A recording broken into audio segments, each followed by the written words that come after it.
So I decided I wanted to be involved in comics now, and comic book inking seemed like the most, kind of the quickest path for me. I started collaborating with pencilers and we started working together, and I did independent comics where you were lucky if you got paid like $10 a page.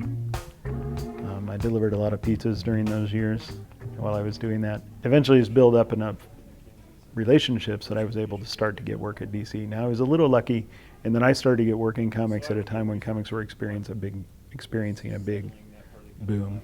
In the early 90s, comics were selling millions of copies, and there were nowhere near that many comic book fans in America. So there was a kind of an investor speculation market going on that's no longer there. On the other hand, there are now so many different kinds of comics being produced that were not as available back then. There are a lot of genres, thanks to Image.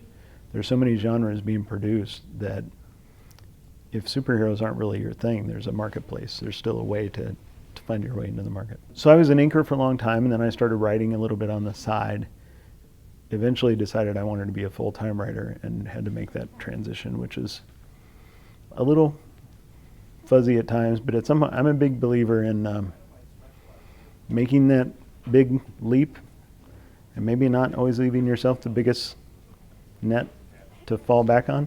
I got to a point where I was so committed that even in those moments where I thought maybe it was going to be too hard and I should give up, it wasn't really an option.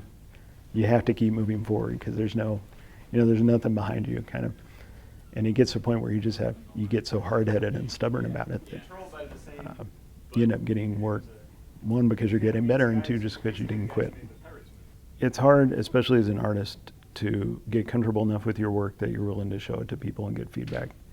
But that's a hurdle that is essential. You can only get so much better in complete isolation.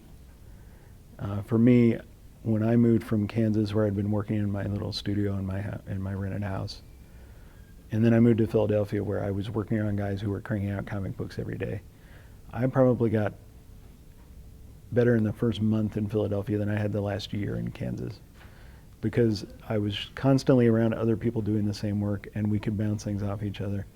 And that's a hard thing, to lay yourself on the line, because you're putting part of yourself out there when you lay your work out there to be judged. But you have to get over that and acknowledge that you're never going to be 100% happy with what you're presenting to somebody, and go, this is fine, this is what I can do now, and the next one's going to be a little bit better. And it's a hard thing to get over, but you get so much better when you're willing to expose yourself like that and accept the feedback and move on. I went to every convention I could. I talked to every artist, every editor. As soon as I had samples, I showed them. I think it's really important to take your work out there and not be afraid to show it, and to know how to accept a portfolio review. That's kind of a lost art, I fear. I was always very serious about it.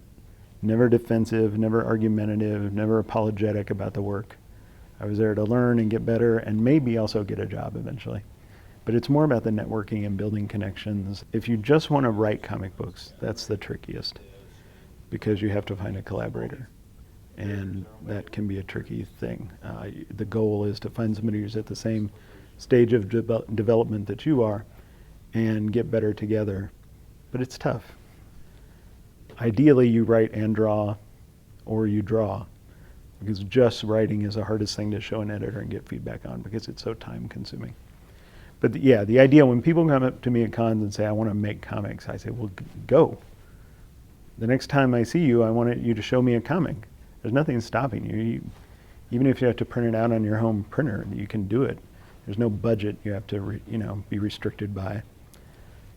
The only thing is the artistic element, which can be a little tricky. Yeah, start making your best work. If all you want out of comics is to draw Wolverine, then do Wolverine samples.